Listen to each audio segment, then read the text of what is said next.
Is this thing on? Generic intro. Hello. It's episode 88, Nerd Bible Podcast. Brought to you live from the Death Zone on Gallifrey. The Death Zone. Well, whatever's left Death of Zone it on now. whatever planet that the Doctor actually resides on, which is where Tectunita. Tectunimeta. they could have really played off the fact that she experimented on her child Yeah. and was essentially evil. The Master of Evil. The Master. Reborn as the Rani. And the Rani could have been another code name for the Tectuans or whatever the hell they're called. I can't remember what they're called. The Shomogans. No one can remember this, but what we can remember is that we've done this for 88 weeks. Somehow. 88 weeks of shite. Media shite. Mass media corona spreading shite. But you know, we do have a camera now. Finally! Well, our faces have come back. Not in here. We got a Tom gave us his old GoPro. Shout out to Thomas Steele of Dark Milk Studios. Excellent. So, because obviously we're planning, because Nick is running the London Marathon at the end of April, so I will go back and put the link to the GoFundMe page for that. So you can donate to Nick's thing because he's running it for Click Sergeant Teenage Lives Against Cancer. So it's a very good cause. That's the end of April, and we're going to GoPro him up and we're going to record it. Because we've got nothing better to do with our lives than talk about useless cack on the internet. Boom! Weekly. Yeah, we keep having weird fluctuation of subscribers. It's either we've gone up to our 109, lost, and then gone up, and then lost. Really? Yeah. Oh. But I've had but went up again because of some positive interaction I had with some Doctor Who fans. Oh, right. On the interwebs. On the interwebs. Because okay. Where's the thread that I'll just quickly put up? What, a Reddit thread? Twitter thread? No, Twitter thread. It's always a Twitter, bloody Twitter. It is Joey Morgan. So shout out to him. He's got a YouTube channel called Kitchen Security Productions, who hit 200 subscribers. Oh, okay. Yeah, that's one of them's us. Yes, Security Kitchen. Security Kitchen Productions. All right. Yes. Okay. That's them. He put out a thing, a tweet. We shall call it. It's just a tweet. Let's call it a tweet. Of Doctor Who hot takes, but make them positive. I.e., there's not a single bad episode of Ice. There's not a single bad Ice Warrior story, and you can't fucking change my mind. So, I can agree with that. I wrote Series 6 is better than Series 5. Peak Matt Smith. And I've got a lot of people saying yes. Yeah, no, I agree with that as well. Series 6 is like the flawless season, near flawless. Series 6 is mixed, for good reason, because a lot of things that Moffat set up didn't land. We're going to talk about Doctor Who because that's what we do. And even though we said we had a break from it last week, but yeah, because Series 5 is amazing. I love Series 3 is my favourite, and I love Series 5 and 1. So that's my top 3 series. But Series 3, just 5, rewatching Series 6, just because I just fucking enjoyed it. I just love it. Going back to it, I really do it is mixed, especially the payoff at the end of the finale. It's almost like that whole journey. Fuck it. Rubbish. But rubbish. It's great, and it's peak Matt Smith, and he's got a better outfit. Oh yeah, totally. And the Series 6, I remember very vividly watching Mr. Ty's reviews, 3-part review of the Series 6 box set. And I was like, oh, box sets, man. To do those, because I bought Series 5 was the first full box set that I had, because I'd forgotten about it. Because the previous 4 theories I'd bought in volumes, mostly from Woolworths, near my nan and granddad's house when I went to visit them, because I'm a sad boy. But with the specials, my dad got me the Blu-ray thing of the complete specials, and it was like, oh, that's pretty cool. And it was I didn't really think anything of it. And then because I missed Series 5, volume-wise, I literally just didn't do it. But I saw saw them come out, I just didn't buy them. And then got the box set cheaper, for Christmas of that year. And I was like, this is the way forward, because it's got confidential. Yeah. And then I rebought them in the big DVD box set films. Yeah, the tubs. And now Steelbooks. The thinner, more collectible, deluxe feeling steelbooks. Oh, they are gorgeous. There's the Doctor Sleep one looks really good. Yeah, that does. Go Yeah. with the red rum thing. I need to get that. I need to find the Shazam one as well, because like, it's just nice. I'd get a steelbook of The Shining. Yeah. Does that have a steelbook though? I don't know. I think it should get a re-release. Not that I know. But I know that Series 6 is getting a steelbook release this year, I think. Oh, From good. the email that I had from the To Entertain, yeah. Yeah, it was To Good. Entertain.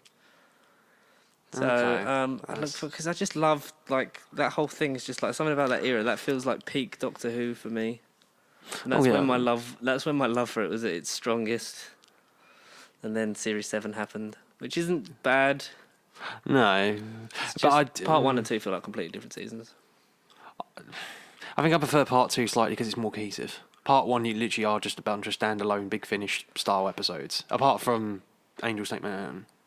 Like, the ideas might be better in the first half, but they feel so disconnected. Don't even feel like how Series 11 was for me. They don't even feel like lightly connected. They're just standalone. I think, so Amy Laurie standalone. should have left at the end of Series 6, and then you just would have had a whole series of Jenna. But like the whole production gap thing starts from Series 6, because that's when they have the first split season. But I like that because it was back in April for 7 weeks, then was off for a couple of months, then back in September, October for 6 weeks. Yeah, so you didn't have to wait that long. And then Christmas. Yeah, So it was like, it worked. a nice little break of it did work. Yeah, that idea sounds a lot better than waiting a year and then 18 months like we have. But then that's the thing, because like the 9-month break that you sort of have between shows, between series. So then that made Series 7 Part 1 was then September. Yeah. And 7 Part 2 was August. And then you could have got 2 seasons realistically. In that gap, yeah. One in 2012, one in 2013. And then obviously the anniversary, so then you have another gap, then Christmas, and then another gap. And then Series 8 comes out August of 2014. And then the following in 2015, but then they know that they need to get it out in like the springtime because that's the best place for it. So then, because they can't rush it out and get it done for the one in 2016, then you have the year gap, which then leads like to loss of interest. Which Terrible. And then you wait longer again for it to come out at the end of 2018, and then you wait even longer again because they know it needs to come out earlier, but they made it but it came out slightly too early in the year. So then you're waiting another year gap, which is it should have come out 2019. Because the Series 12? Yeah, because the interest was so high and the viewing figures were a lot higher, especially when you consider how media is consumed now. Yeah. They should have capitalised on it, and having that year off didn't help. It was to its detriment, really. Mm. But, it's never going to get cancelled because, like someone wrote on Twitter, like, as many millions of people tune in to watch Line of Duty, you can't buy any action figures of their show, so... That is a very valid point, actually. That is a good little point. Yeah. Okay. There is hope. Yeah, so while I'm here, I don't see Doctor Who going realistically for a while anyway. Well, we'd seen that Piers Wenger's statement about it. Yeah, It's a show that like touches so many corners of the spectrums. The spectrum that you can't that not many shows can or will do now. So yeah, that's a thing. And then because there was like tweets like BBC why it's time to appoint a non-Doctor Who fan to head flagging BBC Sci-Fi show, to which Jenny at J Densham, who's a regular Doctor Who contributor on Twitter, and just okay, shout out. Russell brought the show back and made it relevant today. Stephen made it a worldwide franchise, especially in America. Chris brought the new interest in the show by shaking it up in a way that's never been done before. Yeah, fans are good; they care. Which is true. I thought I'd share that, which is why I screenshotted it. It's just a load of shout outs this episode. And also, a thing that I saw on Instagram. So on Instagram, the Magician's Apprentice, which is familiar. Yeah. With Davros when the good episode from Series 9, the only good one really. It's not really good. Or do you want to think when I think Series 9, I think of that. Heaven Sent is perfect. Yeah, but then the aftermath isn't. Yeah, but still, Heaven Sent is a great episode. Unique. It's best well made episode. Yeah. And Magician's Apprentice and Witch's Thriller is dog shit. If you have, but important. Not really. It teased. It teased the hybrid. It teased the hybrid. It teased the master. and it started the whole thing of the Master getting an enemy to start regenerating, which we've now had the Cybermen and the Daleks do it. So Sontaran's next series, Chris. Yes, please get on it. Where he finds out about the Doctor finding Gallifrey. It's like, if you've redeemed the Time Lords from the fire, do not lose them again. And it's just the image of Jodie seeing like Gallifrey burnt. That's quite deep. That's yeah. God damn. God damn. God God damn. damn. Also, so that was the So we'd said that Jack Harkness had been Like what? confirmed leaked? for the special Confirmed. because yeah. everyone heard John Barrowman shouting Jodie, and also that his can be seen in. So that's the cutaway picture. So them filming that challenge. Oh yeah.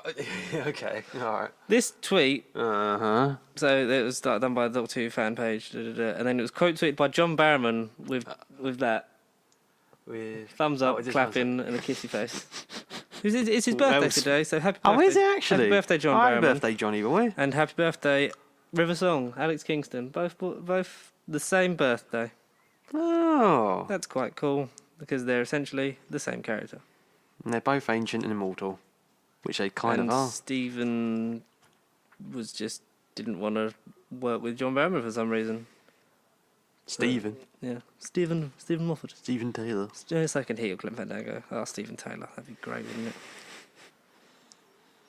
What was the thing? It was something I saw about all the companions. I'll have to find and show you, but I don't know where it is right now. Yeah, because the complaints for Doctor Who about the Timeless Children and the story arc in Series 12 and ruin the fandom. So this is a statement that the BBC actually did. Oh, the BBC. Okay. Doctor Who is a beloved, long-running series, and we understand that some people feel attached to a particular idea they have of the Doctor, or that they enjoy certain aspects of the programme more than others. Yes. Opinions are strong, and this is indicative of the imaginative hold that Doctor Who has. That so many people engage with it on so many different levels. We wholeheartedly support the creative freedom of the writers, and we feel that creating an origin story is a staple of science fiction writing. What was written does not alter the flow of stories from William Hartnell's brilliant Doctor onwards. It just adds new layers and possibilities to the ongoing saga. We have received many positive reactions to the episode's cliffhanger. There are still lots of questions to be answered, and we hope that they will come back to join us and see what happens. But we appreciate that it's impossible to please all of our viewers all of the time, and your feedback has been raised with the programme's executive producer. Huh. Okay. To which many people have said that fingers crossed. It's just like many of them taking it. Oh, the BBC doesn't care. Basically says fuck you, blah blah blah. But at the end of the day, it is creative freedom. No one has ownership of Well, something. that's the beauty of writers. That's some people with different touches and different opinions is what makes shows and whatever you're watching good. It's nice to have different opinions as opposed to one hierarchy overseeing everything. Yeah, because inclusion. And the gathering of ideas. It's what makes this. It's what makes competition as well. Yeah, it's like the same with Marvel and DC. Like, if DC strive to make better movies, then it makes Marvel up their game, and vice versa. Mm-hmm. They help each other in a way. In a way. In a way, yeah, in a way. They do, but so what? Thing on BBC quickly is. Where is it? So basically, Inside Number 9, I don't know if you watch it. Not yet. It's on the list. Been renewed for another 2 series. Okay. Because it was the finale on Monday, and I still have 2 episodes to watch. But I really enjoyed Series 5. Series 5? What 6 and 7 then? So yeah, 6 and 7 confirmed by the BBC. Okay. And joked about on Twitter by its creative leads, Steve Pemberton and Reece Shearsmith. So I would fully recommend it. Which I probably have to you before. Yeah, you definitely have mentioned it. This series has been good. It had Jenna Coleman in it as well. Oh, Jenna It was in episode 2, I think. I just haven't been in the mood for TV at all, like, the last few weeks. So I think January totally, binged me out after watching You and freaking... Sex Education. And something else I watched. Friday Night Dinner comes back this month. It's going to be great. Oh... All of it's not on Netflix, though, isn't it? I know you've got a couple seasons. Series 1 to 3. Series 4 goes on there this month. Oh, does it? Oh. And Series 4 and 5 are, at the moment, still on. It's all on demand on 4. All 4, whatever it is. Okay. So, it's something a new to watch. Thing, And the only thing I've been literally looking at, again, is sitcoms. Friends. It's good. I like it, especially at the time. But What, is not your favourite? No, it's not as good as it thinks it is. Okay. I think a lot of people like any fandom, will hold it in such high regard that it's almost impossible to sort of thing it up. So there was the confirmation on Radio 2 that Bradley Walsh is leaving Doctor Who because he's got a part in the remake of Darling Buds of May. That's right, yeah. So that was on Zoe Ball's show. So there was a soundbite of that just to... So it's now official. Bradley Walsh is gone. But we kind of knew that anyway. That's fine. Maybe. We'll see. I'd like a thinner TARDIS crowd. Not in terms of weight, but in terms of like less people there. Tosin Cole's going as well, obviously, which we've said before. I think so. I don't see I don't see one of them staying without the other. But Shellerish. Good. Should we get into our normal stuff where we talk about everything else? Yeah, everything Marvel. else. So Marvel, Disney, blah blah blah. Let's start with the DC train then, because we had the Batmobile revealed. The Batmobile, yeah, we did. Yes, the Batmobile. Like last week, just after this, we recorded last week's episode. Yeah. The Batmobile officially revealed. Looks great. That does look very cool. More muscle car and 60s is what it reminds me of the 60s a bit. And as pointed out by many people, like probably a realistic way a billionaire would make a car for their vigilante activity when it's their second year of being a superhero. Are you excited for the Batman? I am. The more I keep hearing about it. Again, the suit, I don't know, because if it is like an Iron Man situation where the leaked images we've had, if it's like an Iron Man type thing where he changes throughout the movie, then great. If it is just the one suit we've seen that he's wearing, then I don't know.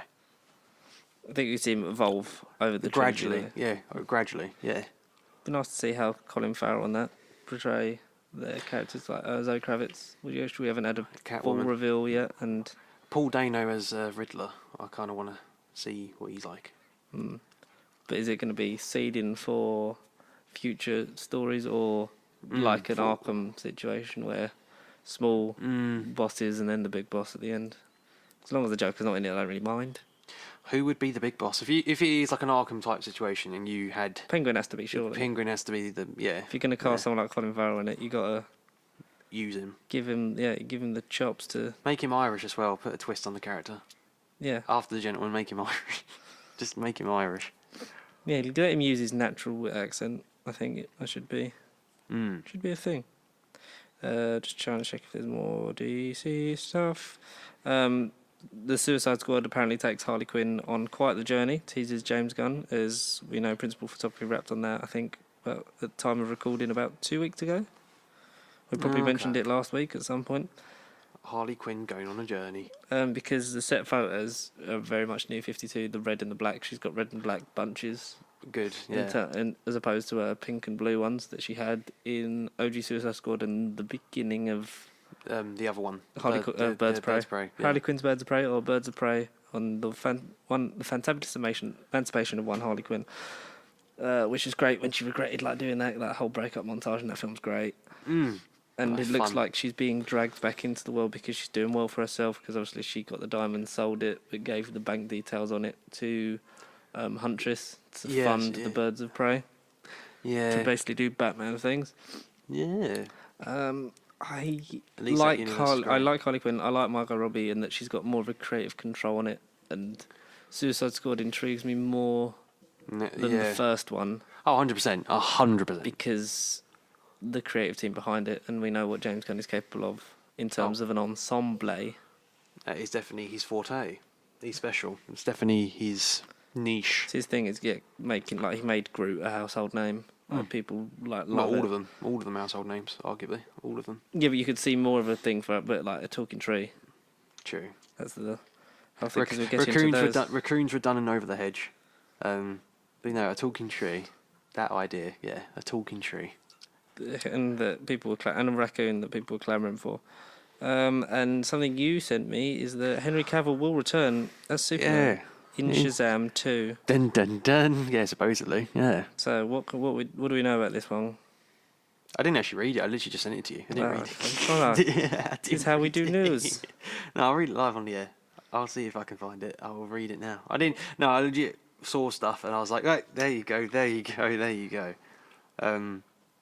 Let me read it then. Or If let you us can read find it. I will waffle while Connor continues to look for it. Blah, blah, blah. Did you know that... Did I know? Yeah. I don't know. I was just going to make a Did fake... you know that I did know? Fake fact. I've got it already. Go on then. Okay, so this is the confirmation that Henry Cavill is alive in the DCEU. There are hardcore DC fans. Man of Steel was the real reason for Cavill to rise to fame. People have loved his version of Superman. Everyone believes he could do justice to the role. More importantly, we don't want another Superman reboot. Warner Brothers hasn't done justice to Superman. First there was the moustache debacle. Superman's face in Justice League looks like a mashed potato. Okay. Then Warner Brothers decided to cut Superman's head clean off in Shazam. Body double made an entrance to the sweet Cavill cameo that could have happened. Cavill still had a film in his contract, but Warner Brothers wasn't ready to bring him back. But according to the latest rumours coming from Lords of the Long Box, Henry Cavill will show up as Superman in Shazam 2. While this should be taken as a grain of salt for now, we have reason to believe that Warner Bros. Should definitely consider it. First Shazam movie wasn't a major success. The critics absolutely loved the film, but not a lot of people end up watching the movie. Really? No, they did really poorly in the box office, but that's because it was made cheaper anyway, so it didn't do as bad as like some other misses. It's done bad in terms of the executives' expectations and predictions for it, like when they kept saying that Birds of Prey was doing badly. It wasn't. No. It's just less people were seeing a spin-off film about a supporting character in a film that was poorly received. Partly because of Avengers Endgame. Well, yeah, mostly. But it was also because Shazam isn't as strong as an IP compared to every heavy hitters. The last two DCEU movies haven't made the kind of money Warner Bros. Was expecting. Birds of Prey missed out upon its marketing and clearly lacked a big-name character like Joker or Batman. Well, or anyone from DC, really.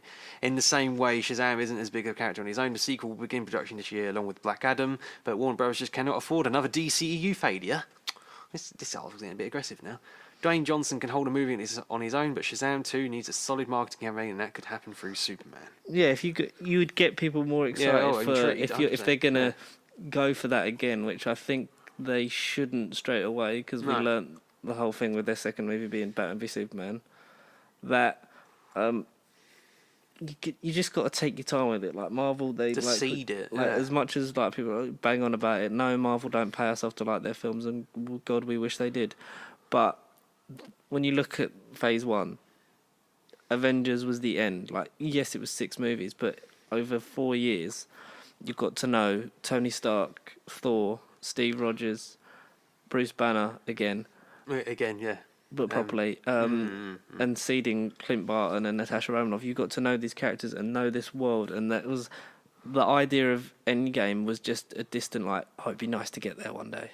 Yeah, Even the Avengers was, because like with the whole original release at that Comic-Con was like the lineup we have. There's no saying that one day this can't possibly lead to the Avengers, but it was just like, can we make this one movie work? Great. Can we? And they seeded in like other things, so that if they were successful and got other things, they could pick them up later and like run with them and like elaborate on this world, which they have. Which is over what has 23 happened. movies, and over 11 years we've got to that point, and it's amazing. Like, you don't just go from, Man of Steel in 2013 and 3 years later the second film, two of the biggest iconic characters clashing. Which is like, it's easy money, but it's like you need to have a story there for there to be a reason. And I like, give that another 10 movies down the line and you could have had it like a good... No, you just like, you kept it where it was, like 2016, but you could have had like a Batman film before then. You could have had like another thing, like set up, get to that conflict, you like see the other characters, because then like Wonder Woman just like turns up in it. Shoehorn. Like she had she had a good like solo movie, and her sequel looks set to be like amazing. But like it took them too long to get to that point of like, oh, we should just embrace like the stupidness of these characters, not like make them dark and gritty. Not make it just it's like the Dark Knight, but like Superman. Because Henry Cavill deserves to actually play Superman in a Superman movie. Because Man of Steel and Justice League and like Batman v Superman They're are not really Superman movies. The best he is in Justice League. Absolutely. The rewrites of Joss Whedon, although he's a bit of an iffy character in terms of making films. That you look it up because he keeps sleeping with people that work on his films. That okay. His rewrites of that, because of his like what worked with the Avengers works here. Like his rewrites make him a more, because he's a beacon of hope. He's a positive thing. He's not a dark and brooding figure. That's Batman. Yeah, exactly. Yeah. Which They're is yin the and thing yang. I don't like about Man of Steel is that it's just like He's another dark, gritty take. yeah, like, oh, it's just like Batman doesn't need to be dark and gritty because he's happy and like full of hope, and that is his detriment sometimes. That he always like believes the best in people. Too much, but So bring back that is the character. Bring back Henry Cavill. Let him have a good Superman movie as well. And if you're gonna do the DC thing, just space it out. Just like have some breather. Like know where you're gonna go. If not for definite, just try and plan the route. And maybe get there one day. Here's what Cavill said about playing Superman again. I'm not just going to sit quietly in the dark as all this stuff's going on. I've not given up on the role. There's a lot I have to give up for Superman. There's a lot I have to give for Superman yet. A lot of storytelling to do. A lot of real, true depths to the honesty of the character I want to get into. I want to reflect the comic books. That's important to me. There's a lot of justice to be done for Superman. The status is you'll see. So clearly something will happen. Let's hope that The Last Son of Krypton will return in Shazam 2 and set up Man of Steel 2. Perhaps the release of the Snyder Cut could help things to circle back in favour of Superman and DCEU. Shazam 2 arrives on April the 1st, 2022. I cannot wait for that film. Yeah, it's going to be incredible. It will be. But we have to get through the Holy Grail that is 2021 first. But we have to get through many years and many days movies, and hours and many episodes movies, of podcasting. many still to do. podcasts. Yeah. Superman Returns 2 cancellation still disappoints Brandon Routh. Which I think in an alternate universe, it would have happened. It would have happened and we would have got Christian Bale and Brandon Routh. Batman v Superman. Oh, that's an image, yeah. Yeah, that would have been very different. As bad a man as Bryan Singer is, and Kevin Spacey, that film was definitely a Superman movie. Yeah, and was the most of the Superman in it. But you know, would the world have been? Because when would it have come out realistically? Maybe 2009. So yeah, around, if it was so soon after, yeah, just after Dark Knight. Would that? And it would have been because like compared to the darkness of the Dark Knight, to have the beacon of hope that would have been Superman. Yeah. And then that maybe would have been more of a ground for a fucking Batman v Superman movie, but we're never going to know. No. I like Brandon Routh as Superman. I like what I've seen of the clips, because I can't be asked to watch the whole of Crisis on Infinite Earths, but what I've seen, it's like, oh, there's proper Superman. He is proper Superman, yeah. Superman never should have, yeah. He definitely got shafted. He was great because they went into it thinking, let's just recreate the magic of having Christopher Reeve Superman, but then discovered that Brandon Routh's actually a good actor, and they could have done a lot more with him and his portrayal of it. And they regret it. That's probably one of their biggest f-ups in a while. Like over the last. They'll probably regret a few things, but that's probably definitely up there as one of them. I don't know. They don't regret anything because they're rich. Because they're enterprise. Yeah, they're rich beyond their wildest dreams. Let's do the Disney shit. Cause what else have they bought this week? Who have they bought? They've bought us. Oh hail no.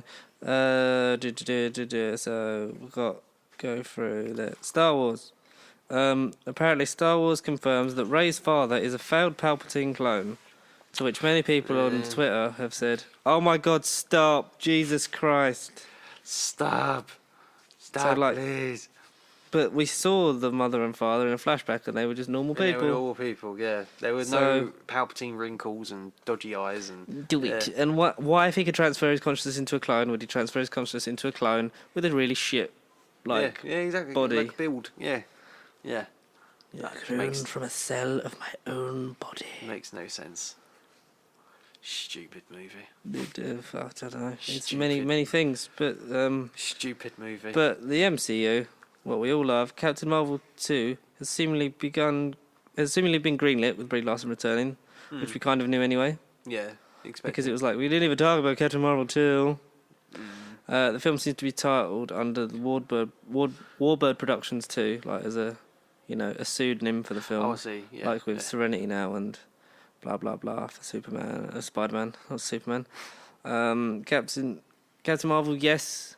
Sequel better than original, I think, will be the same case with this. Fingers crossed. Black Panther. Because a lot of it, going back to an origin story after so many things, is refreshing, but it's also, same old. Minor step. Well, not which is, I think, a minor step back. Is a sort of a gift and a curse for something like Doctor Strange, where you're like, after all these things, you're like, oh, we're in one of these again, like a full origin story. Because even Ant-Man isn't really an origin story. No, Ant-Man It's is something. Yeah. This happened years ago. This is a legacy. Blah blah blah. Deal with it. Man steals the suit. We're just gonna get on with it. This is our template, whether you like it or not. Maybe Henry Cavill addressed them rumours about Superman because he's rumoured to be, like we said, Wolverine. Yeah, well, the articles, I didn't read it, but the article did say all about that at the beginning. Yeah. It was all glossed over it. I don't know. I don't think he'd want to be another major superhero thing, and No. he'd sort of get caught in a box, especially when The Witcher 2 started filming. Say, he's technically another hero. He's Geralt, yeah, so... Season 2 of that has begun, and I look forward to eventually watching Season 1. Yeah, you still haven't, no. No. Yeah, I've had no desire. I've had nothing sort of be like, No oomph in it, Yeah. no energy. I've seen like some of it, I'm like, the cinematography, this looks gorgeous. But then I just watch something that makes me happy. It's just more the way it tells its story I had a problem with. Yeah. But Have you finished the show? Oh, yeah, no, I did it. Yeah, I made myself finish it. But Yeah. I made myself do it. What was the consensus of The Witcher? Because we haven't spoken about that yet. And we only have... Oh, we only have 2 weeks until Disney Plus, and we can talk about The Mandalorian. Oh, finally. Even though, well, we can't because you're going to get it weekly. No, we can do it weekly. Or we can do... Fine. Well, all right, we'll Yeah. talk about episode 1, and then we'll talk once the finale's out. Then We'll do the whole it. series. There's a Yeah. really good... Did you watch Mr. Sunday Movie's newest video about the death of green screen? I think I'm halfway through it. Because it shows how like loads of the stuff was done on the Mandalorian, and it's like that whole LED screen. It's like this is all a lie. Everything It's a you lie. knew. Everything you knew. You were It's a the lie. chosen one. Yeah. Well, I look forward that to that was. show. It was an experience. Witcher. Yeah, Yeah, good. for the most part. Did it make you want to read the books? I would. I haven't gone out my way to do it, but I would. If someone said, "Here's a book," I'd read it. I've got to get the same energy for the game though. It's literally films are my go-to at the moment. Like, there's no series I want to watch. There's no games I want to play at the moment until Resident Evil 3 next month, April the 3rd. I think. We should try and fix that, my boy. But Yeah, so fuck it. it's kind Captain of Marvel like, 2. I would compare it to the Green Mile, The Witcher. It's. Jesus Christ. I know. What? What in terms of just like heavy stuff? Well, heavy-ish stuff, but there's not much scene to scene, minute by minute, on screen. And the material that they talk about is there. It just isn't visually exciting, but yet it's a couple of the episodes, particularly like episode 1 had a good action scene. There's good action sequences throughout the series. It's just not like action heavy. It's more like You sit think around and talky talk. Thought-provoking, like, deep shit. Yeah, Yeah. I suppose. Well, we do the talky talkies and the thinky thinkies. Winston Duke has expressed his interest in M'Baku being a villain in the sequel to Black Panther. Alright. Yeah. M'Baku is a hero, but he's got so much going on. I would love to see Winston Duke be evil. I think it would... It'd be a twist. It's sort of like the way they did Doctor Strange. So Baron Mordo being an ally Yeah. of Doctor Strange means more when he eventually becomes full-on Baron Mordo. And actually like fights off against him, which I don't think necessarily will be directly in Doctor Strange 2. No. But maybe a third or a future sort of thing with that, or he could be Doctor behind Strange the Disney thing Plus of... series. Because it's rumoured to be Nightmare, isn't it? Nightmare is meant to be the thing, and they... David Tennant? For some time, they wanted David Tennant, which is fine. Which would work, yeah. As long as you mention Kilgrave. But yes, and I would like that to... don't want my film overstuffed with villains, but I want them to know that there is a rogues gallery and there is stuff happening. And if they did it with M'Baku, especially because you'd get more out of that, especially with the tribalness of like the people of Wakanda and the fact that he only really fought with him in Black Panther because it was for the sake of Wakanda. So that, and also that you could see him sort of still having that resentment anyway towards T'Challa. T'Challa, yeah. I was like, what's his name? I was going to call him Chadwick. Chadwick Boseman. Just to Chadwick Boseman. Chad. He just doesn't like Chadwick Boseman. Has John Krasinski gotten the Fantastic Four call from Marvel yet? No. Obviously, he keeps going on about, if they want me for it, I'm I'll do happy it. to be like still like even considered for that kind of thing. But it would I would love it, but I don't know if Marvel are just You're gonna gonna let it happen. give in to peer pressure and do it. If they don't do Krasinski, who realistically would you think they would give it to? Who can you see in that? Johan role? Graffit again. Give it back Again. to him. Again. Yeah, why not? Oh, And Jessica Alba and Chris Evans again. and whoever plays the Thing in those films. I can't think of his name. I'm really sorry, man, who played the Thing. The Man Thing. Man Thing. I can't think of his Played name. the Thing. Man Thing. That season got cancelled. I don't know who'd you cast, but you do that. I don't know. You would need a Tony Stark figure, and whoever they're going to get for that, whether it be Krasinski, which it should, and Emily Blunt, which it should, because a real husband and wife. Better chemistry. Better Yes. chemistry. We got some stuff for Thor: Love and Thunder this week. Finally. Christian Bale is the villain, fulfilling his prophecy from The Dark Knight. You either die a hero, or you live long enough to see yourself become a villain. There we go. Cross So, brand. so he's the villain. Great. Be But should who? not be really good. It'd be really good if he was Beta Ray Bill. So for the You've got to think about Ray Bill. because he's so method. So like, just imagine. So for That's this a horse. role, I glued a horse's skull to my head, and I started eating grass. And I swore at a lighting rig guy, and then I tried to kill Chris Hemsworth with a hammer. Not while recording, it was just in his house. Just in his house. Oh no. That'd be an image. That'd be a documentary I would watch in the heart. Who could he be? I'm just trying to think of Thor's gallery. Well, Gallery, but 'Cause they've Carl- also crossed over different because Ghost was an Iron Man villain, but was in Ant-Man and the Wasp. Right. So in the plethora of whoever it could But be, then I'm also thinking Taika Waititi, and he likes eccentric characters. he does. So we're going for what kind of character do you think? I'm trying to think of the villains. That's why I'm going. Yeah, I don't want the film. I want the He's Heimdall, twist. taken over the role from Idris Elba and been resurrected. I just want the Rogues Gallery. When you type in Thor villains, Yeah. Yeah, it's just publication history characters. No, go away. Supporting characters. Yeah, I'll see if I can find something. Just ramble. Thor villains, Or just, yeah. not full villains, you prick.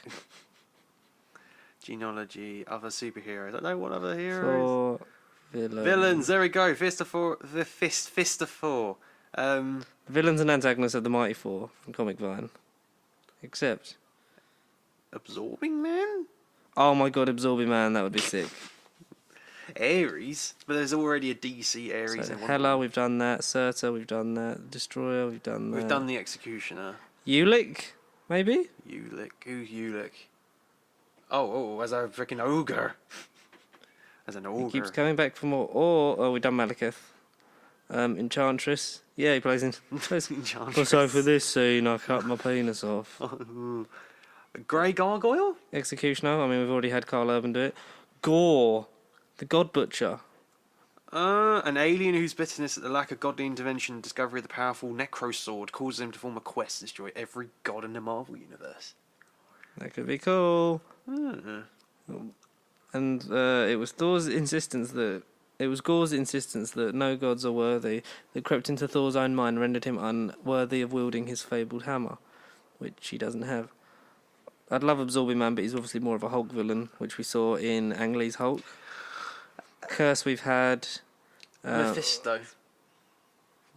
Kit Fisto from Star Wars. No, Kit Fisto, no. Mephisto the demon. Ricking Spider-Man One More Day, or whatever the crap storyline. Well, he could do, yeah. There's a twist. Because, like, they... All Nightmare... Fafnir. Who the hell's Fafnir? I don't know who's That's Fafnir. What the hell? He's like a crocodile. It's got Godzilla. It's Fing Fang Foom's son. Play a Celestial. Radioactive Man? The Serpent. The Serpent. Wrecker. Wrecker? These are villains that The Wrecking Crew, I assume that's some kind of... The Juggernaut.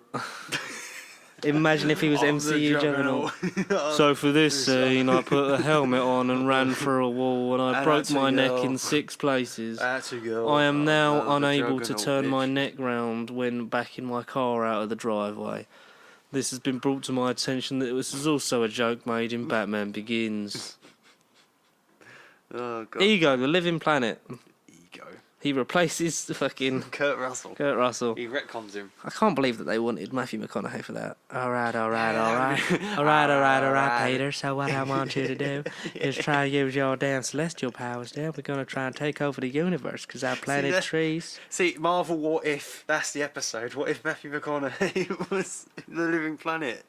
That'd been great. I could picture that. Something that they never actually did in the last one. But the character of Ragnarok. Yeah, exactly. Yes, Ragnarok. That's the obvious one. Yeah. Essentially like anti-Thor. Yeah. Because Ragnarok was just the end, like it is... The In sci- mythology, it's the end of days of the... of the gods. universe. Yeah, if you like, yeah. Of the gods, yeah. the It's gods, the end of the end. the apocalypse of the gods or something Yeah, like yeah, that. yeah, it's the end. But he's also, yeah, I mean, I could see if you're gonna do. I hope they don't do that thing because I hate the whole villain has exact same power set yeah, exactly. as the. Yeah, no, make it different, but then. But if it was Beta Ray Yeah. Bill, it could be a villain that gets turned. Yeah. Because I like I like good old fashioned like boo hiss villain, but like the ones like Vision was an embodiment of Ultron, who's then gone on to be a force for good. Yeah. High evolutionary, maybe. So for this scene, I stuck my fingers in a toaster to try and become a robot. I fucking burnt my hand off. Burnt my Ares. Pluto, the god of the Roman, Huh? the Roman god Pluto? of the Roman god What are of you the doing underworld licking and the Thor's dead. balls? Oh, Oh, hang on. If we're talking about mongoose. setting up a big bad, maybe for the future, could you see him as a gateway character to Marvel's first family and maybe being Doctor Doom? Oh, what? He's Doctor Doom. Maybe. Oh. Because they briefly tangled paths, didn't they? Hmm. So for this scene, I moved to a fictional country and became the ruler of it and changed my name to Von Doom and watched that really shit movie but Josh Trank made. The one where Miles Teller thinks I came up with a good name for us because there's 4 of us. Everyone in that movie is dog shit apart from Michael B. Jordan and Jamie Bell. Oh, 100%, yeah. Blood Axe. Galactus. So for this scene, I tried to eat some dirt because he's a planet eater. Malekith. He could be Christopher Eccleston's son. No, we leave him. Oh, hang on. Oh no. This one will boggle your mind and tickle your genitals. Okay. We're 43 minutes in. What have we talked about? Jesus, we haven't done anything. Century. Century? Yeah. Villain? I thought he was a hero. Yeah, villain turned hero, isn't it? Oh, Mongoose. Monkeys. We just talked about fans. But yeah, he's in it. And do you know who else is in Thor Love and Thunder? The Guardians of the Galaxy. You, the audience. Are confirmed. The Guardians by of the Galaxy. Vin Diesel. Yay. No, good. It's what we said, so I'm happy. Imagine if it's a cameo at the beginning and they just get thrown out the ship. Which is what we said last week, so... I don't mind as long as it sort of picks up that thread. Exactly. And doesn't ignore it. Just, yeah. The biggest film of the year, of last year, arguably, and they would totally ignore Yes, it. Guardians of the Galaxy back together again. And James Gunn has confirmed that his idea for a Guardians of the Galaxy spin-off movie focused on Drax and Mantis has not been ruled out. Drax and Mantis. I feel like that would be a great Disney Plus series. Yeah, that's what I was going to say. I'd rather work as a series, yeah. Disney Plus. He just did it again. He just did it again. When she's trampoline bouncing on Titan that everyone keeps referring to in Infinity War, and it looks like Peter just wants to go and jump with them. But is that the Marvel? Apparently, that's all of Marvel, I think. Not really much. Oh, there we go. There's one. Hawkeye Disney Plus series prep teased by Jeremy Renner, because that's the one that sort of it was announced. It's the last one. But he didn't get a date or anything. Didn't get. I think he got a date. It's late 2021, but like production was not been geared hadn't up yet started. because of like I think rumours about the whole thing with his wife and such forth and that. But it's still definitely happening, and Jeremy Renner's still involved, which is good because it's going to be the Kate Bishop show anyway. So who cares? Someone's got to, and it's not me.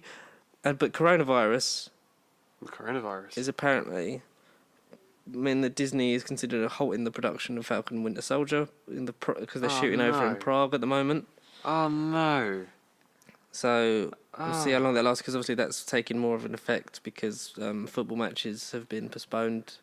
The Arsenal Man City game tonight has been postponed because of the Olympiacos owner from when they played 2 weeks ago, I think. I should know, I was there, but I don't remember it because we played shit and we lost. And he contracted coronavirus, and as a precaution, they've isolated I think up to 14 or 15 of the players. But then there's Wolves are playing them in the Europa League tonight in Greece, so well done UEFA. So these kind of things are expected, because also the main thing is that James Bond got pushed back to October. I thought November. I thought I read November. I hope it is. November. I hope it is November or October. Yeah, November. So this was going to be the earliest Bond release in a while in terms of the time of the year, because the summer was the mainstay for them until after Dalton, when they became sort of like late end of the year movies, which they had with Craig as well. But so apparently there is plenty of time to die, because we've got loads of time to wait. And you've got to think of all the money they've spent on their low time to die, low time to wait. Like they've spent so much money on advertising it now, and like the tickets were available to book, I think, a couple of days before it was announced. Yeah. So I think cinemas and stuff have been in contact with people that have booked it for opening night on April the 2nd, I believe. The 2nd, yeah. I think it's a worldwide release of the 4th, I think. Oh. And we go with it on the 2nd. But now it is pushed back to November, which means that potentially losing a lot of money, which we don't care about. But not much. Also, I think the momentum is going to sort of. Well, come November, it's going to sort of kill this movie now. Yeah. Because we're all gearing up Bond's going to come out, only because now it'd be less than a month. It'd be about 3 weeks to go. And you'd be like, I'm getting excited. Perfect. Because I know people have been talking about it, and the new Bond's coming out, and it's like, it's not November. Do you think that because a lot of movies aren't doing that? Yeah. But do you? Yeah.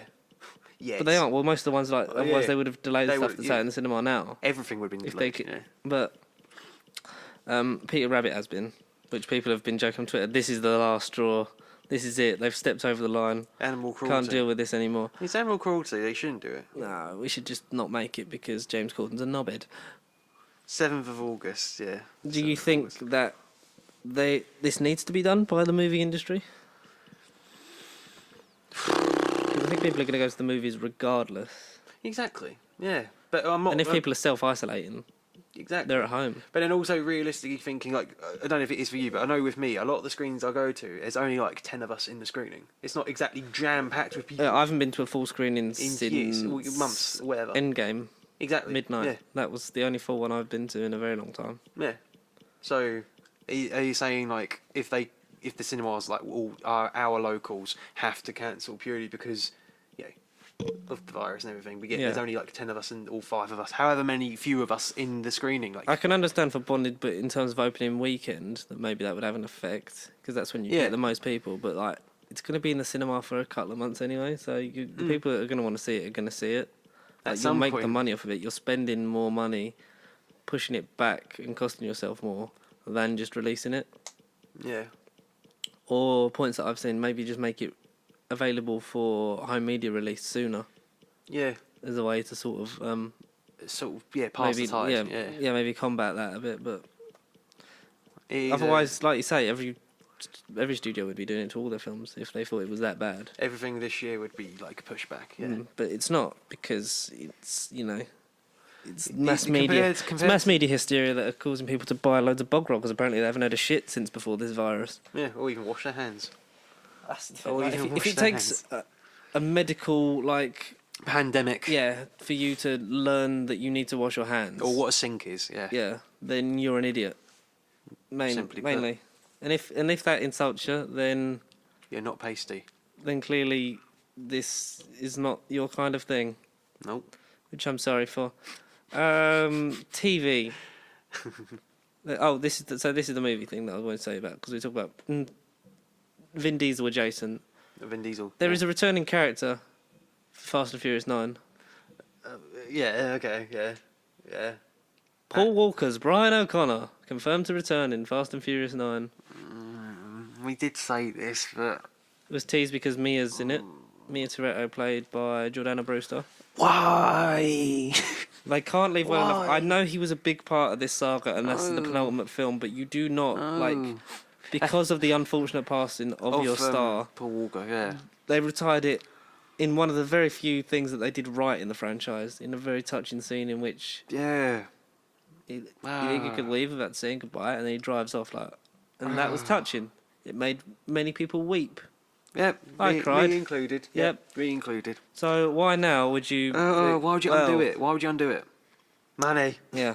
Money. I think it might be just to get people in seats, because I know they've been ridiculous, and they've sort of they're trying to have a shared plot, because it's leading into this two-part slash three-part finale, because apparently 10 is 2 parts, like we'd previously mentioned. So technically there's 11 films, but calling it part 1 and 2 apparently makes it only count as one thing. Great. I don't care anymore. I was... No.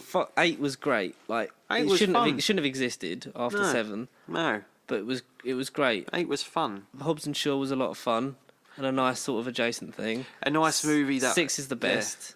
7 was a nice tribute. 5's... I think 5's the best. Personally, I don't know. I think 5 and 6 are peak. Yeah, exactly. Yeah, they're the golden. 5's when it embraces this is what we are, and then goes into that whole thing. And then you've got the opportunity to just end it on a high. Don't be dragging back people that have passed away. Don't relive the past. Yeah, no. He doesn't deserve this. Nope. So that's the kind of thing, just a random why would you do that? Why would you do that? Disney Plus. There was a Tron TV show, but that's in the works. That's not happening. Gutted. I really like Tron and Tron Legacy. Tron as a concept. What? There's a second one, wasn't it? Yeah, I haven't seen the original Baloney. Oh, the original's the best. Yeah. Yeah. The original watch. I think there's still room for Tron in terms of 100%. a tech-based thing, Mate, it and needs for to the happen. retro in all of us. It needs to happen. Those games, it's apparently not happening, which is sad. But something that is happening is that The Last of Us is becoming a TV series by HBO. HBO, yeah. And apparently it's been adapted by the creator of the television miniseries of Chernobyl. Yeah. So, but have you seen the casting? I keep seeing loads of casting. It always is didn't know the perfect casting existed apart from actors and actors' faces, like Jamie Lannister and the girl from... I can't think of who she is. A lot of names thrown around. Yeah, load of names. Hugh Jackman and Maisie Williams. Yes, that's one I saw. Yes. As Joel and Ellie. Yeah. I would say yes for Hugh Jackman, because essentially Logan is Last of Us, the movie. Yeah. He's already done it. But someone I could see Nikolai Coster-Waldau doing that. And whoever it was with him. I can't remember. Him, but you look that up while Images. tell you that. Did you like Beauty and the Beast? Because a prequel series with Gaston and LeFou is coming to Disney Plus. Oh mate, less life changing. I didn't know I needed it so much. If you need more Luke Evans and Josh Gad in your life, rejoice, because it's going to be a thing. Who's that girl? Is that Ellen Page? No, that's not Ellen Page. It looks like Ellen Page. Looks like young Ellen Page. Who is this young Ellen Page? It's going to bug me. Who are you? We're going to have to Google these names, my friend. TV show. Because The Mandalorian Season 2 is wrapped. Because Gina Carano posted Hooray. on her Instagram. Because that's out in October. We've got a episode 1 we can see in the cinema. Yes, that's that weird screenshot. I was like, what on earth is it? Because it didn't say chapter 1. It just said The Mandalorian unlimited screenings. So I was like, ooh. But it would be that because it's out before the release date of Disney Plus, so they wouldn't. I doubt that they would give us an episode of season 2, loads of. 60-minute tease. Fucking hell! How long do you want your tease? It's basically it's going to be a behind the scenes of them making it. The behind the scenes on that thing Yeah. from Mr. Sunday Movies is great. Oh, I need to watch that again. Apparently, people think that Avatar 2 is going to beat Avengers Endgame at the box office. No, Well, that's what the people involved in the film are saying. But they would say that because the previous one was the highest They're grossing. contractually obliged. We don't need another No, we don't. Avatar film. We don't need 3 more Avatar Fucking films. great. Yes. No, thank you. No, thank Do you. you like Roald Dahl? Or who doesn't? Who doesn't? Because Netflix have got the rights apparently to The the Witches. for adaptations of Roald Dahl. Oh. The first is based on Taika Waititi will direct and write and executive produce on 2 animated series based on the works of Roald Dahl. Oh. The first is based on the world and the characters of Charlie and the Chocolate Factory. Oh, I did read this. Yeah. The second is a wholly original take on the Oompa Loompas that builds out their world. Yeah, great. Yeah. That the Oompa Loompa thing excites These me. 2 series are just the beginning. Matilda, the BFG, the Twits, and many other beloved Dahl stories are set to follow. If they're all animated, yes. Yeah. Especially Why in not? that art style of the illustrations of the books. What was the Witches one that you tagged me in? I think it was That's what. on its way. Is that? Before I read it, it was on its way. Let's see if I can find that again. We'll find that one. Well, I tell you that. Yeah, Trolls. We don't care about that. Oh, certainly not. No, nah, good. I've watched the animated episode, like special thing, where they actually get the original cast back for the Netflix one. So it's like, well, that's rare to Yeah, see. no, October 2020. Yeah, The Witches. Is It's a movie. is that genuine though? That's Warner Brothers. Yeah, but is that actually the Warner Brothers page? Pretty Is sure this it is. confirmed? Yeah. Well, there you I'd go. say it is. Yeah. Apparently- Oh no, that's the Witches with Anne Hathaway. Yeah. Yeah, the Anne Hathaway it's one. Roald Dahl. Yeah. Yes, yeah. I forgot. I forgot what it was for a second. Yeah. The live action one. We got a poster that says The Witches. Yeah. I mean, yeah. If Very you like ominous, could have been witches, fan made. Hocus Pocus 2 is definitely happening. Well, Adam Shankman will be directing the film. He's currently working on something else before he starts that. It'll be exclusive to Disney Plus as well. So there's that. That's a thing. Spitting Image. Don't know if you've ever watched this. Back in the day, I wasn't alive for it, but so basically it's a puppet show that like took the piss out of celebrities, and so they're bringing it back. Spitting Image set to return as a BritBox exclusive. Okay. Very interesting that they've managed to get that as an original sort of production. But the fact that you've got to now pay for it to use it, to see it, or when it comes out, is maybe going to put some people off, you think? Off-putting. Because BritBox is mainly on demand that you have to pay for, like in terms of the fact that the stuff that it has, that people are really liking the classic Doctor 2 box sets that they've got on there, even though it doesn't have everything, and I don't think it has any of the animated ones on it. No. I think it only has the what exists. Yeah, so 70s and so Pertwee, Baker. Yeah, Davidson, but it Baker, has McCoy, Hartnell yeah. and Troughton on there. Oh, good. Just Okay, not- just just- not the missing just- stuff, obviously. yeah. Yeah. Okay. Okay.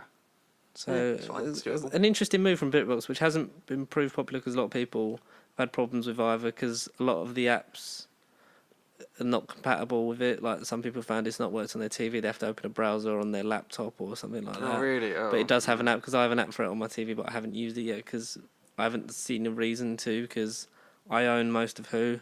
Yeah, exactly. Yeah, And for us. Yeah. I think I'd only really want to use it just to rewatch Yeah. What stuff would you that I watch on don't it? own. Well, because like Yeah. What would you I watch? start because where I've watched the new series of Cold Feet, and my girlfriend hasn't seen the other series, and it's got all of them on there. I would maybe do it for that because they took it off of ITV Hub, and it's not on demand on like Sky or anything anymore. So it's like, but would I realistically use up a month free or pay for just watching that and other stuff? It depends like what they start doing with original productions. Yeah, I might exactly, have to get into it. Yeah. But See it down the line. Yeah, because the main thing is Disney Plus that I'm paying for on payday. That's like the only thing that I'm like, yes, I will get that. Oh, 100%. Yes. Disney. Roll on Disney, mate. The binge is strong on March 24th. Nah, so you enjoyed Invisible Man. Yeah. Yeah. Yeah, enjoyed it. Yeah. Frankenstein may be Blumhouse's next Universal Monsters reboot. Yay. No, I think So- I read that as well. Yeah. So, because Universal have the, they own the rights to the most iconic, like portrayals of these Yeah, these these monsters, Yeah. monster movies, because they are public domain, because they are so Ancient. ancient and forever. But so that Ancient. means that like Blumhouse had to go to them with like, because the Invisible Man was planned as part of the Dark Universe, Yeah, supposedly dark. meant to be Johnny Depp, but then Blumhouse came to him like, "Oh, can we do it for this?" and helped him with that. But many have seen, is this possible backdoor for it continuing just on a smaller budget, having Blumhouse do it, but like Universal sort of overseeing it, which would be nice if they did it, but only do it right. Don't just like throw in Tom Cruise into The Mummy, because that didn't need to be done. God, no, that didn't work. All of the Mummy movies should just be set in like the 1930s, like they are. Yeah.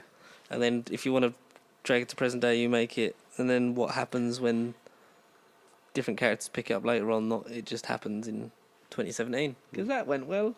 Or make Dracula Untold the retroactive beginning. Yeah. Because that was just never really anything. It was just there. It's just a shit movie. It was just there. Would you like to see? Because I know Elizabeth Banks is doing an Invisible Woman. An Invisible Woman, yeah, spin-off thing. Not to be confused with the character, the Invisible Woman. Yeah, it's not From Marvel. She Marvel. ain't going dark. She's not going dark. But it's not a spin-off and it's not a sequel. But It's just very a much thing. Yeah, it's just a thing. the same sort of thing. But are you interested to see the Dark Universe continue in this kind of way? As a man who saw Invisible Man, which I'll try and see this week. I'm willing to give it a shot. Yeah. Have I got faith? I need to see Frankenstein. If that's the next on the slate, or supposed next. Well, because they want the director of that to do. Inevitably, they'll be like, "Oh, pick another monster movie that you could do," because he does want to do others. A few, yeah. Stuff like Frankenstein, I think, would be It would be experimental. interesting Like, to would do be, now. Yeah. I mean, it's not really. There's a reason why they haven't really been done in no, a long time. No. And stuff like Dracula and things like that. There is a whole load of things. Depends on the director. If Edgar Wright did it, I'd be like, all right, I'd give it a go. But they want the same director for a moment. Yeah, Invisible you Man, just so- said, yeah. Don't know. And apparently James Wan is developing one, which it might be a new twist on Frankenstein from him. James Wan acclaimed, like he came from horror directing, so that's his bread and butter, really. Yeah, it's his niche. Yeah, it's better than Aquaman. I forget he even did Aquaman. I think he forgets he did Aquaman. James Wan is the guy who did Saw, didn't he? Or he. And Fast and Furious. Oh, and Fast and Furious, did he? Yeah, he did. How many of them? 8, Oh, we did 8. Oh, I think. jeez. I cannot be. He rose to prominence as a co-creator of the Saw franchise. He serves as producer in all 8 films, in addition to directing Saw 1 and co-writing Saw 3. Jesus. And yeah, Aquaman's on here. What has he done? Saw, Dead Silence, Death Sentence, don't know what that is. Insidious, The Conjuring, Conjuring 2, Wee. Insidious, Furious 7, The Nun, Aquaman. Okay, he's done a lot of these films then. Okay, he has done stuff. He's producing Mortal Kombat. Oh, okay. Okay. Yeah. Saw's a franchise I'd want to watch. Like, when Spiral comes out, that'll be something I might look at. Yeah. I will look at Spiral, just to see how it is. Yeah, just see if it makes sense and should exist. Like Jigsaw. Like this podcast. Like Jigsaw. No, I don't know. It's just, we're living that era now where we just hope everything just doesn't get pushed back. Because especially if it's like 2 weeks before a film comes out, and then it's like, oh no, go back. Exactly. It's a weird point because we haven't seen anything this month. Oh, well, no. I saw Dark Waters last week. Yeah, because that was when that was last week. I haven't been to cinema since last week. How was that? How was Dark Water? Talk about that. There you go. Dull. We'll talk about Dark Water. You save your £10. Don't go and see it. I'm going to see it. So this is what we got out in the cinema, like as of today. Mm-hmm. The Hunt, Onward, Birds of Prey still out, Military Wives, Invisible Man, Fantasy Island. Yeah, it's meant to be garbage, but I can't. I'd be Sonic the curious. Hedgehog was seen. We've done that. Onward, Invisible Man, Fantasy Island. Okay. Let's check a bigger one. Stevenage, Parasite's still out. Need to see that. Dolittle. Oh, absolutely. That's Downhill, nice. Bloodshot, Dark Waters, Military Wives, Onward, The Photograph, Fantasy Island. 1917 still in cinemas. Sacrilege looked okay. So what is the plot of 2020's Dark Waters, starring Mark Ruffalo. Mark Mark Ruffalo from Buffalo. Professor Hulk Ruffalo. It's essentially inspired by a shocking true story. He's basically an attorney investigating a huge government conspiracy, like dark, secret, illegal operations on a farmer basically reported that his cows just magically kept dying, like miraculously, through unexplained circumstances. And basically, it all boiled down to what this cow was eating and drinking. But the drink, they drink water. But basically, what's in the water? Yeah. That's essentially, it's the company that they are like a chemical company. I suppose they are like the Glaxo, like GSK equivalent. Like they do chemical researching and stuff. But DuPont de Nemours Inc. It was an actual real company. Like I say, they did chemicals. But then, like for 20 years, they basically did just experimented with drinks and waters, and they did like put plastic in everything. Yeah. Like it was quite fucked up actually. 150 cows. I remember that from the trailer. Yeah, 150 cows. That's essentially on paper what it's all about, and essentially it's him, like Mark Ruffalo, going to like these meetings and getting friendly with Victor Garber from freaking DC Legends of Tomorrow, even though he isn't in it for that long. But he, it's essentially them talking over the phone, a lot of it, talking about, if we found leaves, DuPont might maybe have just confessed something, let's go and investigate. Then there's a couple parties and gatherings that, Mark Ruffalo attends and, blah, blah, blah, blah. The whole film was essentially, look, we found a lead, I've got your back, man. We'll take down DuPont together. And then essentially the case got dragged for like 20 years or something stupid. Jesus Christ. Because the film literally ends, like, I'm not just jumping to the end, but like it does end in like 2016. And it's one of these where, you get like an ending blurb. But even the ending blurb, you don't walk out of that film and you think, oh, thank God it was over. Like Just Mercy is a very similar thing, but I cared about all the characters. Like, it's a more darker story than this, but I cared about everyone, and it was kind of a happy ending. You booked it. Just in case. You booked it. What time is that on? Next Tuesday at 7. At 7? Oh, Jesus. 7 o'clock, that'd be a rush to get home. Just a precaution, just in case we need it, because it's The Mandalorian, so why not? Anyway, Dark Waters. Don't see it. I don't know. It was just like Green Mile again. Just not very exciting to look at. It's just Mark Ruffalo droning on and talking in this kind of voice. And best amusing scenes is like, as the years go by, each sort of act starts off with him and his family life. Like Anne Hathaway plays his wife and his 2 kids, like son and daughter. The funniest bit is seeing the kids grow up, and like at the beginning there's a joke where the kid says like, "Oh, mummy, what does like this word mean?" I can't remember what, but then eventually as they grow up, you hear Anne Hathaway says, like, I think it's like prostitute or something she says, and then the kids go, "Mum, what does prostitute mean?" And Mark Ruffalo sort of tells him to like, "Show, don't say that word out loud." But like it had nothing to do with the plot, but that's the only bit that sort of made me chuckle. Yeah. Like it isn't a very exciting film. I mean, by all means, go and see it if it is like a legal thriller. It's a true story, so I kind of do want to see them anyway. Like, I do kind of like the genre, but it just wasn't very exciting. It wasn't very oomphy. Wasn't something that you were like, yes. Richard Jewell, I felt exactly the same, but on paper, but that story fascinated me. This one didn't. Because I literally walked into the cinema and walked out feeling exactly the same. And when you're just like, well, that's just depressing. You don't really want to leave a film or any film at the cinema and think, alright, that was depressing. Dolittle was bad, but at least we laughed and moaned about it. Dark Water, we couldn't even moan about it. It was just, I literally felt like nothing watching it. Yeah. I don't know, it was just not what I thought it was going to be. It had interest. But you knew from the trailer that it was going to be more of a sort of on like a long play sort of thing. It's just a long play. Yeah. Like slow, plodding plot that sort of, because it's real life at the end of the day. It is a true story, isn't it? Yeah. That's is it based on the book a book the accounts of the thing, like most things are. 1996, I think the book came out. Jesus. So what year is it set? So I'm trying to think where it starts, because I think the film does jump 20 something years, but you see it in like a couple years, like increments, like time. As the film goes on, it sort of jumps every couple of years. I was just on the wiki. Where is it?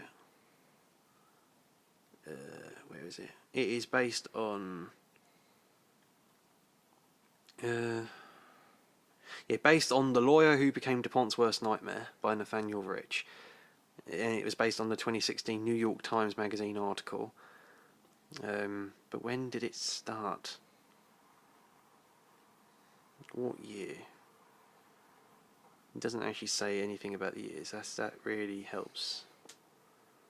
No, it just literally tells me the plot, but it doesn't say anything about the years. Essentially, though, the film literally just goes on and on through years. And I'm pretty sure the last year, like, from the film was 2016. Yeah. But then the ending blurb essentially is like, this case is over. But I think DuPont, I don't want to say it's still ongoing, but essentially even the ending blurb was just like, the battle still goes on. There's millions of cases like this. And, Mark Ruffalo's character, whatever his name was, is still fighting. So it's like, oh, he didn't really win. As such, Just Mercy is very similar to this, but it's all about Just Mercy. Every character's great. Yeah, Michael B. Jordan. Yeah, Michael B. Jordan. The plot. What is the plot of this thing? This film that I wanted to see that I don't think is in cinema anymore. I don't. Stevenage, maybe at a push. Michael B. Jordan, Jamie Foxx. That's right. And Brie Larson's in it as well. Rob Morgan. Brie Larson, someone that many of the internet don't like. I am indifferent, really. Yeah. Yeah. I can see why she pisses some people off.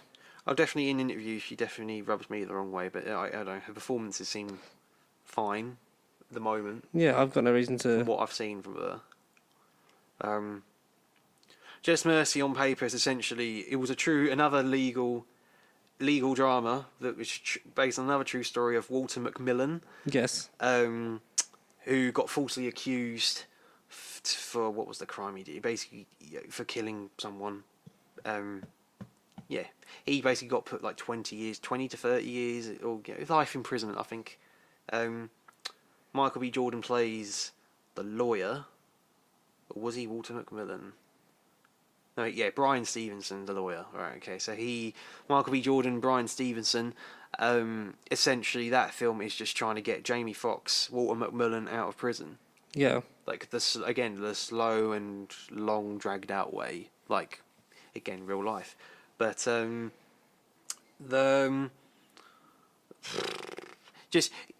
think it was like 2.5 hours, and I think Dark Waters was about 2 hours and 8 minutes, something like that. Yeah. But Just Mercy, I don't know, it just sold me. I cared about it. The other prisoners in the prison were funny. Brie Larson's only in it for a little bit near the end. Yes. Yes. No, I don't know. It was just a lot more interesting. But actually, because the film on paper was more interesting. But getting someone out of prison is more interesting than a legal firm investigating cows dying. Like, on paper.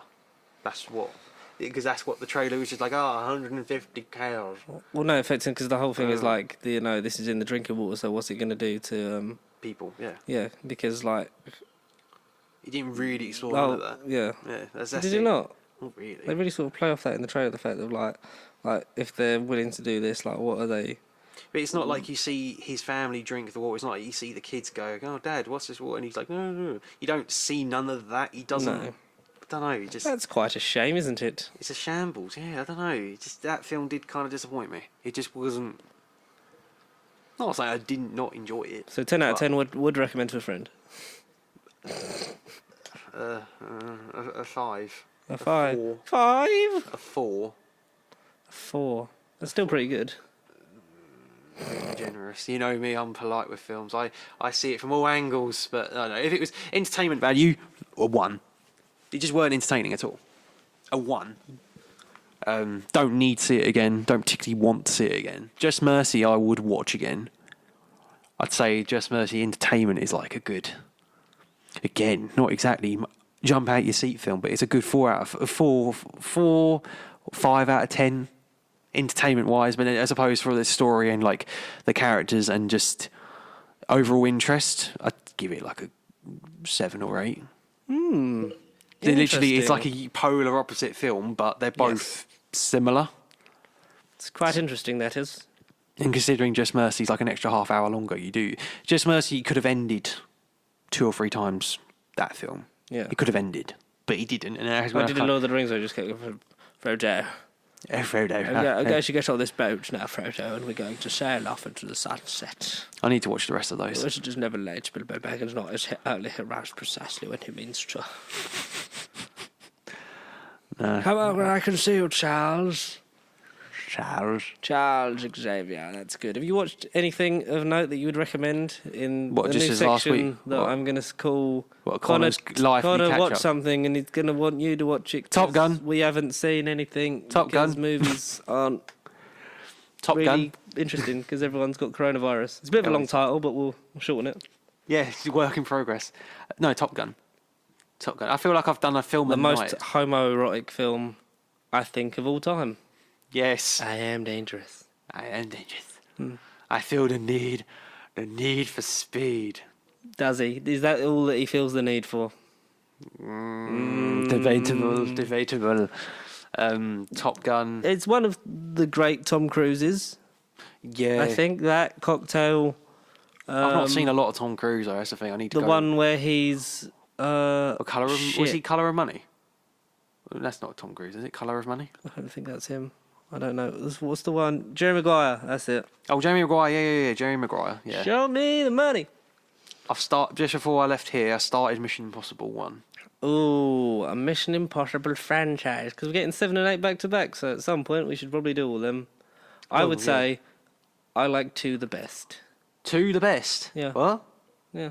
That's the... You like 2 the best? I just really enjoy that one. It's the one I remember the most. I've seen Mr. Sunday's video, like top 10 Tom Cruise trying to kill himself stunts or whether it was like a year ago, like an older video. Yeah. And like they mentioned number 2 is when he's climbing up the mountain. Like he does look stupidly dangerous. I like 1. I like 2. 3's okay. It should have ended there, or could have ended there. Ghost Protocol's a bit. Jeremy Renner's in this one. Yeah. And see, no, I hear the opposite. It gets better as it goes on. I think it does, but it just evolves into something else that I'm just sort of Yeah. like, this is just another vehicle for Tom Cruise to pretend that he's still young. 6 is great. Fallout's really good. Yeah, that's the one I saw. Yeah, I did love Fallout. Just as a good action film, I loved Fallout. What was 5? Rogue Nation. Yeah. Oh no. Yeah. It's like Fast and Furious, really. It's evolved into something else. I just really like 2. Is it 10? 2 is the one that sort of put people off. Or what? Yeah. YouTubers I watch are like, 2 is John, because that's John Woo, isn't it? Who did 2? Yes. Yeah. Yeah. I don't mind it. Okay. I think the first 3 is like, this is They're the really good ones. this is really like retro and like a snapshot of film industry, and then the rest of them are like, this is Tom Cruise pretending he's still global young. blockbusters. Then suicidal. Well, because I just think, how many more times can the do it? world be at stake? Yeah, exactly. Like, this mission is impossible. Well, let's not do it then. But we've seen it like 6 times. Yeah, exactly. It's not very impossible, isn't it? Not very impossible. And Henry Cavill, and his cousin Cravel. Like, his Henry moustache Cavill. is amazing in Fallout. Oh, even more so because of the real life Snyder cut Yeah. drama. It helps. It adds an extra Fallout, flavour. I think's probably up there for me. I know it's never really been a franchise that sort of grabbed me and like made me want to go, yes, I want to watch these all the time. Like, I want to own all these and rewatch them in order. And I'm just like, yeah. I'll put it on. Yeah. It's like, Mission Impossible's on. Yeah, fuck it, why not? Yeah, no, I've that got to should end slowly- soon. I've got to slowly work my way through those, but You should do that. because that's the thing. Cinemas now dull, and everything's going to get delayed at some point. So I've got to find Because franchises. you have to self-contain. Do you know, if you're self-contained for the recommended 14 days and watch Doctor Who from start to What, as as far as in you could- classic or from the All start, right, yeah. you would 14 days in. Yeah. 14 days in, you would end up re-emerging into the world, having just watched the Daemons. From Deimos. Jesus Christ, so you could have done Unearthly Child all the way up to the Demons. That's The a Daemons. Lot. That's a lot From of Deimos. episodes. That's a Yeah, lot. someone tweeted that. I was like, that seems like a pretty good An idea. impressive number. Impressive. Most impressive. But, do you know... Edge of Tomorrow I like as well. Edge of Tomorrow's great. Oh I my do god, like Edge of the Tomorrow. montage of them just when they keep killing him is great. Yeah. And the fact that apparently the idea for the sequel has been cracked. Emily Blunt has teased that's It's been going to great. happen. I think the thing that didn't work for that is the mixed marketing. No, Like, with the whole Live, Die, name thing. Live, Die, yeah. Repeat, Or Edge of which I Tomorrow. think is a better name for it than Edge of Tomorrow, but you should have just called it that the Stick first to your point. guns. Yeah, Live, Die, Repeat. That's essentially what the film was, Live, Die, Repeat. It's a great film. Live, Die, Repeat, Edge of Tomorrow. Night and Day, Night and Day, is that early Tom Cruise? that's 2010, Oh, I 20. think. Oh, yeah. Jack Reacher's fine. Yeah, fine, yeah. The second one's Yeah. American Made, did you watch that? American Made's really good. Yeah. What else? I don't know. Oblivion, did you watch Oblivion, it's one of them generic things. that? Yeah. He's in Rock of Ages. Oh yeah, he's great in Rock. Oh, he's really good in Rock of Ages because he's got Is the he? wig on and everything. Uh, The Rock of Ages is not a great movie. Valkyrie? From what I remember, that's good. Tropic Thunder? Oh, have you not seen Tropic Thunder? Not yet. I had this argument yesterday. at Tropic work. Thunder is Yeah. something that I think is going to change the way you look At films. at Robert Downey Jr.'s face. Because Yeah, no, is he? he's blackface for the whole film. He is. Survive. Yeah, he is that guy. He's him. Yeah, that's Robert Downey Jr. Oh, Jesus Christ. What has he done? Because if I remember correctly, Tropic Thunder is about them filming a film, Yeah, but it's in the middle of a war zone, so they end up See, I getting thought it caught was up a in the war thing. film. I just thought it was about a war film. I didn't think it was them doing a film. They're filming a film, but then It's get essentially caught, Birdman. but then get caught up in it because they're in where they're filming it. I also watched. Survive. I finished the Cornetto trilogy. I've done Hot Fuzz and Ooh. World's End. I think I did watch in cinema, but I rewatched that last What night. did you think of the Cornetto trilogy about 7 years? 7 years ago, Too something late. like that. That's a good little segment. Yeah, we do this. If we did this for 3 weeks, Shaun of the Dead, Hot Fuzz, that one, we'll just do it again. I still think Shaun of the Dead is the best out of the three. But I liked World's End because of how stupid and simple it is. I think me 6 years ago when I weren't drinking alcohol, I was kind of like, yeah, okay, yeah, that'll be me at some point. And then watching it like last night, I was kind of like, It does sort of get to you more as you get older when you It do- realise yeah. the whole thing of like school and then staying with your friends and yeah, exactly. It was how deep. your lives change considering like when you like thought you could take on anything like at school and you're like you're gonna go off and do all these things and achieve all these things. You just don't because life is just like that. It is. It's one of those rare films that gets better with age. Like, yeah, I like the whole conversation with the Bill Nye voice. yeah. There's only one Gary King, and they like that's the thing. You're like, yeah, there's more than one Gary King, but you just said I fucking know what I fucking said. Yeah, I reckon. No, Why don't you get in your spaceship and fuck off back to Legoland, you? No, it's good. Oh, fuck off, you big lamp. Yeah, oh, fuck off, you big lamp. When he starts headbutting the beam. Exactly. Oh, that's Gary. No, that was a funny comedy. What tattoo could be drawn on? Aren't all tattoos drawn Hold on? on. They filmed some of that in Welling Garden City. Yeah. Weird. That's pretty cool. It's weird. Hot Fuzz, I think, is the best. Like, the Shaun of the best- Dead's the funniest. Hot Fuzz Most is financially successful. Hot Fuzz is the best. World's End is my favourite. Okay. Funniest favourite, or the funniest best favourite. So the best for you is not necessarily your favourite. No, I like it. It's just I've seen it loads, and I've seen World's End less, so I can just sort of still find things that I enjoy in it. And I'm like, oh yeah, because I try to, as a younger fellow, like I know I'm still quite young, but like as a teenager, I'd literally just binge watch, especially like stuff like Who and stuff like that. I would just watch the stuff I liked over and over again, and then I'd binge before binging was cool, and. That also does take away a bit if you watch it all the time, which is why I'm enjoying my rewatch at the moment of the new New the Who series stuff. again, because we're on Boomtown, so it's like it's just nice to because I hadn't watched it for a long time. Like, done a proper rewatch where every series I'd try and do it just to sort of like be like, and then go into it again.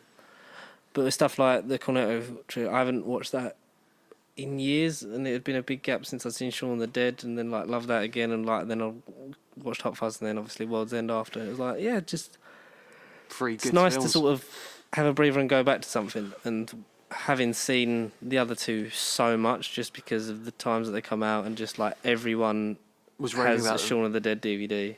Oh yeah. Everyone saw Hot Fuzz and raved about it, and then like World's End, it was like I saw that. That was the only one I saw at the cinema, just because I was too young to see the others. The others. Yeah. But I loved it. Yeah, it's great. It's a great trilogy.